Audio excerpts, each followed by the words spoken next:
জুবিনদাৰ অবিহনে সকলোবোৰে অসম্ভৱ।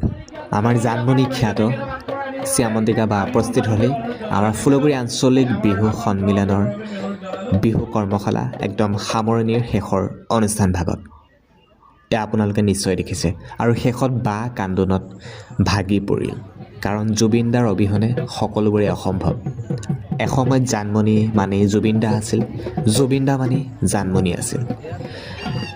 আৰু চাব, বায়ে জুবিনদাৰ ওচৰত অকণমান সেৱা ল'লে, সেৱা জনালে, দেখিছে, শ্ৰদ্ধাঞ্জলি জনাইছে সকলোৱে। আৰু অনুষ্ঠান খুব ভালদৰে চলি আছিল। শেষত বাক নাচিবলৈ দিয়া হৈছিল জুবিনদাৰ এটি গীতত, কিন্তু বায়ে ভালদৰে নাচিব নোৱাৰিলে। বিহু মানে কি ফূৰ্তি উল্লাসত নচা নাচ এটা ন, মোৰ সেই ফূৰ্তিটোৱে লগা নাই আচলতে। কাৰণ এটা সময়ত সেই জানমণি মানেই জুবিনদা, জুবিনদা মানেই জানমণি আছিল। আকৌ এবাৰ কৈছোঁ।